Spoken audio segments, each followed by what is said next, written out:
Ever find yourself wanting to zoom in on a particular area while editing in DaVinci Resolve? Perhaps you want to draw your audience attention to a particular detail or enhance visibility in a less prominent area. Fear not, there's a simple solution to this dilemma. Get ready to tackle this issue head-on as we explore how to effortlessly zoom in and save the day. Let's dive in and make those tiny adjustments count.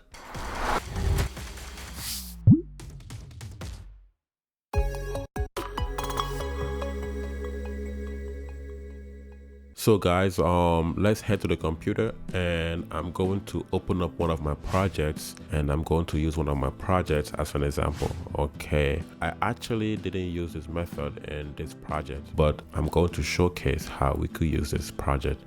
Especially with this project, I was supposed to actually use this zooming in method, okay, to illustrate some areas that needed to be focused on. All right, so let's jump into the computer and I will show you exactly what I mean.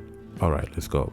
Okay guys, here is my project that I did already, so I'm going to use this as an example. So let's just jump into what I'm trying to demonstrate here. So let's look for adjustment clip. I'm using adjustment clip for it because you might want to use this in another area and you don't want to redo that whole sequence again. You could just use adjustment clip and place it in the new area, so that way you don't have to redo what you just did. Okay, so I'm going to select the adjustment clip and I'm going to use fusion. Okay, so now we got a new clip and a new fusion. Okay, the problem here is we want to zoom into a specific area, right? Okay, so the first problem is we want to zoom in. So we know that our go-to node is the transform node. Okay, so we are going to add the transform node, select the media in, and we are going to select transform node.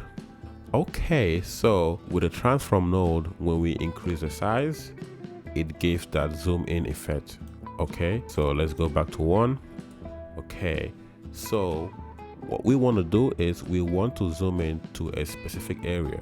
So how do we do that? We do that by masking an area, thereby zooming in to that area that we masked. For example, let's say we want to mask the middle, right here at the middle. Okay, so if I go to transform now and zoom in, it's only going to zoom in at the middle. Okay, boom. As you can see, when you look at the middle, you can see that it zoom in.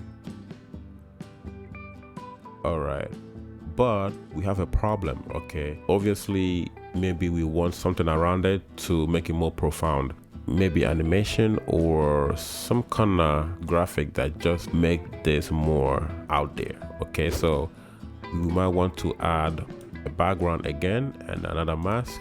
Okay, so let's add this mask here and let's turn the color white,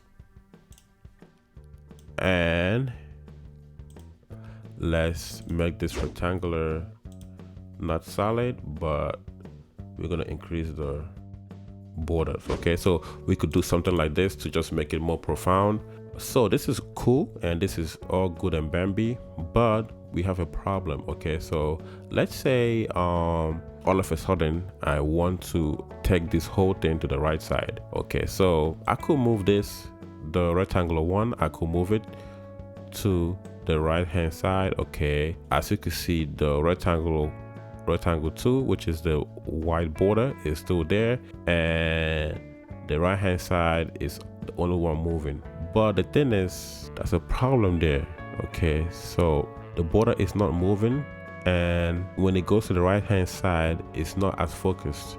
Okay, so we could solve all this problem using expressions. Okay, so let's put this back at 0.5. So we could solve all that problem using expressions, because we want everything to be focused in the middle at all times when we move the zoom in effect, and we also when we move the borders. So we want everything to move at once. Okay, also, like as you could see, when you zoom in the middle, it's all clear, and so when we move this somewhere else, it's not as focused. Okay, The reason why it's not as focused is because the pivot is not moving with it. Okay, so if the pivot is not moving with it, it's not going to be as focused. It's only going to be as focused when it's in the middle, which is 0.5 and 0.5, because that's where the pivot is at, the pivot of the transform node. So what we want to do to fix our problem is we are going to select the transform node.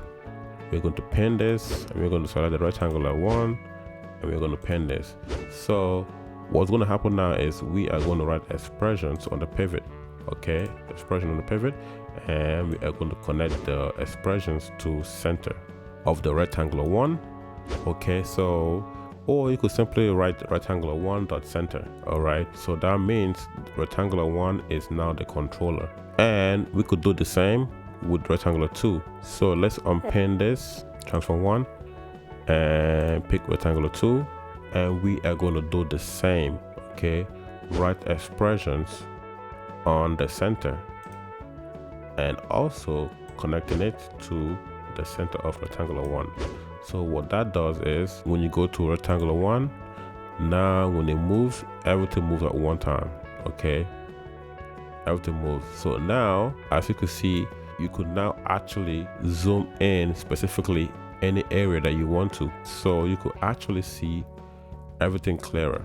Okay, and nothing is out of focus no more. Okay, everything is in focus. Okay, so that's how you do this. It's as simple as that. You can also do the same with the width and the height, so that way you could also decrease their sizes at the same time, because right now if you decrease their sizes, it's going to mess up the whole alignment. Okay, so that's how you could do that. It's as simple as that. Now you could animate it if you like to animate it. Okay, you could use the eclipse node to make it circular if you would like. Okay, but that's how you could create a zoom in effect on a specific area. Okay guys, this is it.